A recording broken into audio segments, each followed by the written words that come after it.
রাহাত ছোট্ট একটা গ্রামে থাকত। তার একটা স্বপ্ন ছিল, বড় হয়ে সে একজন চিত্রশিল্পী হবে। কিন্তু সমস্যা হলো, তার গ্রামে প্রায়ই ভারী বৃষ্টিপাত হতো, আর সেই বৃষ্টিতে তার আঁকা জিনিসপত্র সব ভিজে যেত। অনেক সময় আঁকা শেষ হওয়ার আগেই ঝড় শুরু হতো, ক্যানভাস ভেসে যেত। অনেকেই বলতো, তোর পক্ষে সম্ভব না রাহাত, এত ঝামেলার মধ্যে কেউ বড় হতে পারে না।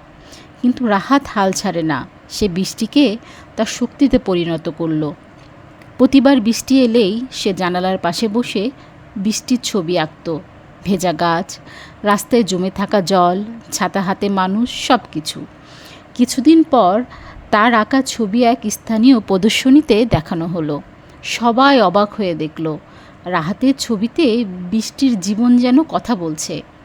রাহাতের মায়ের কথা, বৃষ্টি কাদায় বটে, কিন্তু সেই কান্নার মধ্যেও সৌন্দর্য আছে। তুমি যদি সেটা দেখতে পারো, তুমি অন্য সবার চেয়ে এগিয়ে যাবে। বছরখানেকের মধ্যেই রাহাত দেশের বড় এক চিত্র প্রদর্শনীতে পুরস্কার পেল। সেই বৃষ্টি, যাকে সবাই দুর্ভাগ্য ভাবত, সেটাই হয়ে গেল তার সাফল্যের চাবিকাঠি। এই গল্প থেকে আমরা শিখতে পারি, জীবনে বৃষ্টি তোমাকে থামাতে আসবে, কিন্তু যদি তুমি সেই বৃষ্টিকে গ্রহণ করো, নতুন স্বপ্ন ফুটে উঠবে তোমার মাঝে।